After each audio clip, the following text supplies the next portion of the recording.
बिस्मिल्लाहिर्रहमानिर्रहीम। अस्सलाम वालेकुम तमाम व्यूवर्स को मेरा ढेर सारा सलाम जी। तो व्यूवर्स, हमने अपने पिछले लेक्चर के अंदर कंजंक्शन के टॉपिक को स्टार्ट किया था और कंजंक्शन के हवाले से मैंने व्यूवर्स आपको बताया था कि कंजंक्शन क्या होती है और कंजंक्शन की कितनी टाइप्स हैं, उनके नेम्स को भी हमने स्टडी किया था।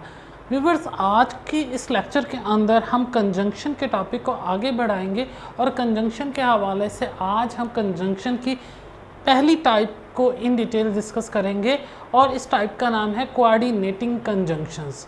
तो व्यूवर्स, इससे पहले कि हम अपने आज के इस इंटरेस्टिंग लेक्चर को स्टार्ट करें, व्यूवर्स मैं आप लोगों से रिक्वेस्ट करूंगा कि अगर अभी तक आप लोगों ने मेरे यूट्यूब चैनल को सब्सक्राइब नहीं किया तो काइंडली मेरे यूट्यूब चैनल को सब्सक्राइब कर लें ताकि आइंदा आने वाली मेरी तमाम तरह इंटरेस्टिंग वीडियोस तक आप लोगों की रसाई मुमकिन हो सके। और साथ ही साथ आप लोगों से ये भी रिक्वेस्ट करूँगा कि आप इस चैनल को ज़्यादा से ज़्यादा शेयर भी करें ताकि इनकी शमा ज़्यादा से ज़्यादा लोगों तक पहुँच सके। तो आइए व्यूवर्स, हम अपने आज के इस लेक्चर का आगाज़ करते हैं। आप लोग मेरे साथ वाइट बोर्ड पे फोकस करें। तो व्यूवर्स, मैंने कोऑर्डिनेटिंग कंजंक्शन के हवाले से कोऑर्डिनेटिंग कंजंक्शन की डेफिनेशन लिखी हुई है, हम इसको रीड करते हैं और साथ साथ मैं आपको एक्सप्लेन भी करूँगा। Coordinating conjunctions join. Coordinating conjunctions ऐसी कंजंक्शंस होती हैं जो कि मिलाती हैं, ज्वाइन करती हैं वर्ड्स को, फ्रेजेस को और क्लासेस को। ऐसी तमाम कंजंक्शंस जो कि वर्ड्स को ज्वाइन करने के काम आए, फ्रेजेस को ज्वाइन करने के काम आए या क्लासेस को ज्वाइन करने के काम आए, ऐसी कंजंक्शंस को हम कोऑर्डिनेटिंग कंजंक्शंस कहते हैं। और आसान लफ्ज़ों में ये ऐसी कंजंक्शंस होती हैं जो कि दो आइडियाज़ को आपस में मिलाने के काम आती हैं। इसी को हमने लिखा हुआ है कि these conjunctions bring ideas together, कि दो आइडियाज़ आपके पास एक सेंटेंस में यूज़ हो रहे हों, उन दोनों आइडियाज़ को आप मिलाना चाहते हो तो आप जिस कंजंक्शन का इस्तेमाल करेंगे उस कंजंक्शन को हम कोऑर्डिनेटिंग कंजंक्शन का नाम देते हैं। तो व्यूअर्स, आप अगर गौर करें तो मैंने अपने पिछले लेक्चर के अंदर जब कंजंक्शन की डेफिनेशन आपको पढ़ाई थी तो कंजंक्शन की डेफिनेशन भी यही थी कि कंजंक्शन कोई भी ऐसा वर्ड होता है जो कि ज्वाइन करता है वर्ड्स को, फ्रेजेस को और क्लासेस को। तो कोऑर्डिनेटिंग कंजंक्शंस भी ऐसे वर्ड्स होते हैं जो वर्ड्स को ज्वाइन करते हैं, क्लासेस को ज्वाइन करते हैं और फ्रेजेस को ज्वाइन करते हैं। बाय डेफिनेशन जो कोऑर्डिनेटिंग कंजंक्शन है वो बिल्कुल सेम या सिमिलर हैं जिस तरह से कंजंक्शन की डेफिनेशन हमने पढ़ी। अब कंजंक्शन की जो टाइप कोऑर्डिनेटिंग कंजंक्शन है ये ग्रामर के अंदर टोटल 7 होती हैं।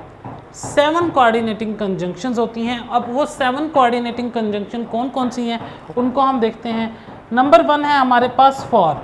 फॉर कोऑर्डिनेटिंग कंजंक्शन में आती है एंड है, नॉर है, बट है, और है, येट है, सो है। ये टोटल 7 कोऑर्डिनेटिंग कंजंक्शन हैं जो कि ग्रामर के अंदर यूज़ होती हैं। अब इन 7 कोऑर्डिनेटिंग कंजंक्शन को स्टूडेंट्स याद रखने में डिफ़िकल्टी महसूस करते हैं, उनको ये याद नहीं रहती, भूल जाती हैं। तो व्यूअर्स, उसके लिए भी एक आसान सा फार्मूला आपके सामने लेकर आया हूँ। अब ये फार्मूला क्या है इसको समझाता हूँ मैं आपको। आपने करना ये है, जिस तरह से, जिस तरतीब से मैंने ये 7 कोऑर्डिनेटिंग कंजंक्शन लिखी हुई हैं, इसी तरतीब से आपने इन कोऑर्डिनेटिंग कंजंक्शन को लिख लेना है। उसके बाद आपने जैसे फॉर है, फॉर का पहला जो लेटर है एफ, इसको उठाना है, नीचे लिख देना है। इसी तरह से एंड है, एंड का पहला लेटर उठाना है, इसे नीचे लिख देना है, मिला लेना है एफ के साथ। इसी तरह से इस नेक्स्ट का पहला लेटर, उससे नेक्स्ट का पहला लेटर लिख देना है, उससे नेक्स्ट का पहला लेटर, फिर उससे नेक्स्ट का से पहला लेटर लिख देना है, और इसी तरह से सो ऑन। आप हर जो कोऑर्डिनेटिंग कंजंक्शन है इसका पहला पहला लेटर उठा के नीचे लिखते जाना है और उसके बाद आपका एक मुकम्मल वर्ड बन जाएगा जो कि आपके सामने इस वाइट बोर्ड पे नज़र आ रहा है। ये फैन बॉयज़ के नाम से एक वर्ड बन जाएगा। क्या वर्ड बन जाएगा? Fan boys, FANBOYS, fan boys के नाम से एक वर्ड बन जाएगा। अब जब ये फैन बॉयज़ आपके जहन में रहेगा, अब आपको इतने सारे लफ्ज़ इकट्ठे याद रखने की ज़रूरत नहीं पड़ेगी, सिर्फ आपने जहन में फ़ैन बॉयज़ रखना है। और जब फ़ैन बॉयज़ आपके जहन में होगा तो आपके जहन में आएगा कोऑर्डिनेटिंग कंजंक्शन टोटल 7 होती हैं, और वो मैं कैसे याद रखूँगा, सिर्फ मेरे जहन में फ़ैन बॉयज़ होना चाहिए। अब जब फ़ैन बॉयज़ मेरे जहन में होगा तो मुझे याद रह जाएगा, अच्छा फ़ैन बॉयज़ में जो F है इसका मतलब 4 होता है, फ़ैन बॉयज़ में जो A है उसका मतलब एंड होता है, फ़ैन बॉयज़ में N जो है उसका मतलब नॉर होता है, इसी तरह से फ़ैन बॉयज़ में बी जो है उसका मतलब बट होता है, फ़ैन बॉयज़ में ओ जो है उसका मतलब होता है और, इसी तरह से फ़ैन बॉयज़ में वाई है उसका मतलब येट होता है, फ़ैन बॉयज़ में जो एस है इसका मतलब सो होता है। अब देखिए एक लफ्ज़ फ़ैन बॉयज़ याद रखा और ख़ुद ब खुद उसके एब्रीविएशन आपको याद आना शुरू हो जाएंगे, और आपके लिए ये कोऑर्डिनेटिंग कंजंक्शन जो कि 7 है ये कभी भी आपको भूलेंगे नहीं। तो ये फ़ैन बॉयज़ एक ऐसा फार्मूला है जो कि आपको कोऑर्डिनेटिंग कंजंक्शन को हमेशा याद रखने में आपकी हेल्प करेगा। तो व्यूअर्स हमने देखा कोऑर्डिनेटिंग कंजंक्शन वर्ड्स को मिलाती हैं, फ्रेजेस को मिलाती हैं, क्लॉजेस को मिलाती हैं, और ये ग्रामर में टोटल 7 होती हैं। और फिर वो जो 7 कोऑर्डिनेटिंग कंजंक्शन होती हैं उसको याद करने के लिए हमने फ़ैन बॉयज़ का फार्मूला भी स्टडी कर लिया है। अब हम देखेंगे व्यूअर्स कि ये जो 7 कोऑर्डिनेटिंग कंजंक्शन है इसका यूज़ कैसे किया जाता है और कहाँ पे यूज़ इसका किया जाता है। तो सबसे पहली कोऑर्डिनेटिंग कंजंक्शन है F से फॉर। तो फॉर का इस्तेमाल हम देखेंगे कि फॉर कोऑर्डिनेटिंग कंजंक्शन जो है इसका इस्तेमाल कहाँ पे किया जाता है। वाइट बोर्ड पे फोकस करें तो मैंने लिखा हुआ है टू एक्सप्लेन रीज़न और पर्पस जस्ट लाइक बिकॉज। तो फॉर का इस्तेमाल कोऑर्डिनेटिंग कंजंक्शन जो फॉर है इसका इस्तेमाल आप जो है किसी रीज़न को डिस्क्राइब करने के लिए या किसी पर्पस को डिफाइन करने के लिए भी करते हैं। दूसरे लफ्ज़ों में जो फॉर है, फॉर कोऑर्डिनेटिंग कंजंक्शन जो है ये बिकॉज के मायनों में इस्तेमाल होती है, क्योंकि के मायनों में इस्तेमाल होती है, क्योंकि बिकॉज जो वर्ड है ये भी रीज़न और पर्पस को डिफाइन करता है। तो फॉर जो है एज अ कोऑर्डिनेटिंग कंजंक्शन जो है बिल्कुल वैसे है जैसे कि बिकॉज होता है। अब हम इसकी एग्जांपल देखते हैं। I am excited for today is my birthday. मैं बहुत ज़्यादा पुरजोश हूँ क्योंकि आज मेरी बर्थडे है। अब देखें फॉर का इस्तेमाल हमने किस में किया, किसके एस्पेक्ट में किया, बिकॉज के एस्पेक्ट में किया। यानी बिकॉज का उर्दू में मतलब होता है क्योंकि, तो फॉर का यहाँ पे भी मतलब क्योंकि में आ रहा है। तो हमने देखा कि फॉर का इस्तेमाल जो फॉर कोऑर्डिनेटिंग कंजंक्शन है इसका इस्तेमाल आप पर्पस या किसी चीज़ की रीज़न बताने के लिए भी करते हैं।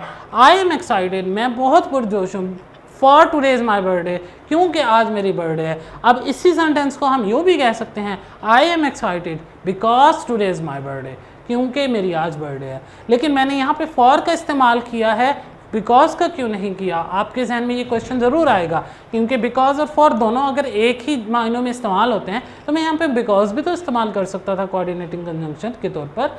तो व्यूअर्स मैं आपको बताता चलूँ कि फॉर जो है एक कोऑर्डिनेटिंग कंजंक्शन है, जबकि बिकॉज जो है एक सब ऑर्डिनेटिंग कंजंक्शन है, लेकिन इस्तेमाल दोनों का एक जैसा है। यानी कि बिकॉज को भी उर्दू में क्योंकि के मायनों में इस्तेमाल किया जाएगा और फॉर को भी उर्दू में क्योंकि के मायनों में इस्तेमाल किया जाएगा।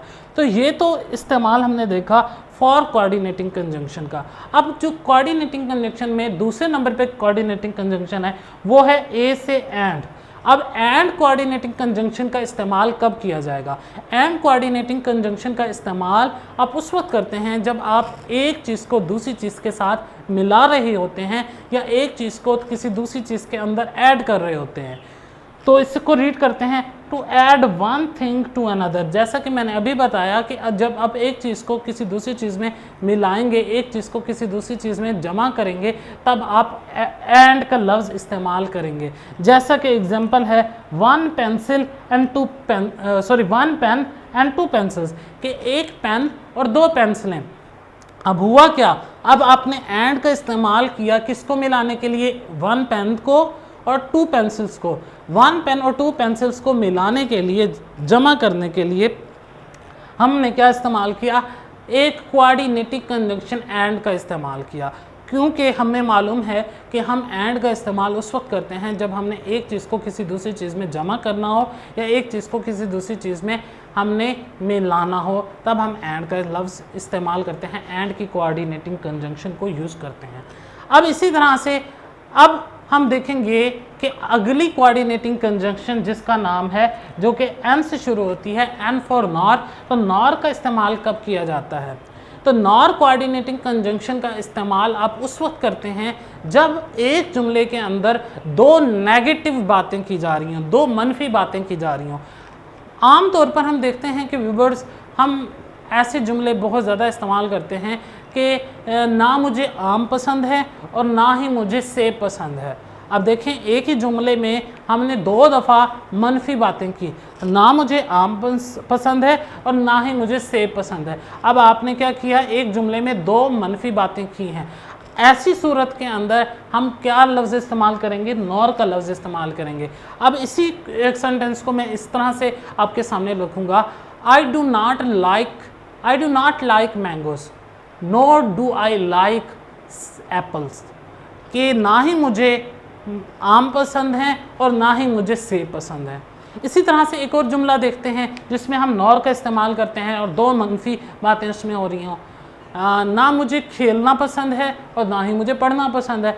मैं इसे यूँ कहता हूँ, I do not like to read nor do I like to play, ना ही मुझे पढ़ना पसंद है ना ही मुझे खेलना पसंद है। ठीक है, अब यहाँ पर भी 2 बातें, 2 मनफी बातें हुई, तो हमने किस कोऑर्डिनेटिंग कंजंक्शन का इस्तेमाल किया? नॉर का इस्तेमाल किया। तो नॉर का इस्तेमाल उस वक्त करेंगे जब आपके एक जुमले में 2 मनफी जो है एक्सप्रेशन का इस्तेमाल किया जा रहा हो या 2 मनफी बातें की जा रही हों।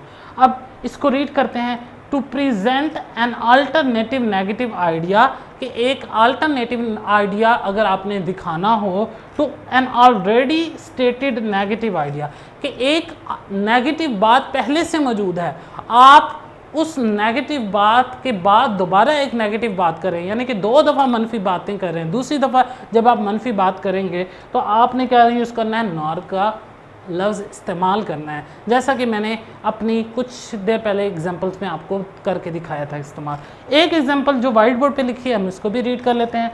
कहा गया है, I do not wake up early in the morning, मैं सुबह जल्दी नहीं उठता, nor do I like to wake up at 5 AM, और ना ही मैं सुबह 5 बजे उठता हूँ।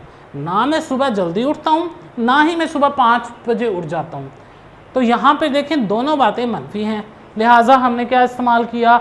नॉर का वर्ड इस्तेमाल किया, नॉर की कोऑर्डिनेटिंग कंजंक्शन का इस्तेमाल किया।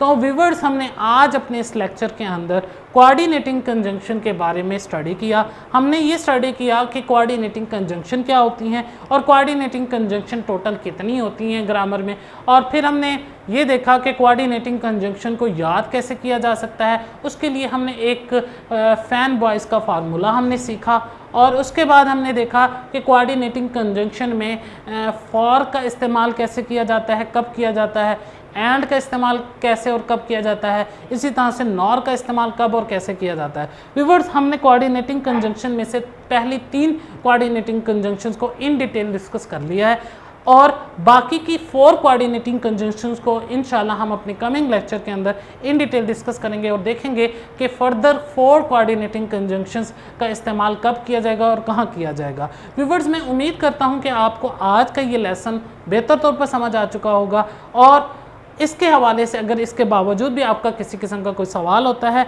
तो आप मुझे कमेंट सेक्शन के अंदर अपना फीडबैक दे सकते हैं और अपना सवाल पूछ सकते हैं।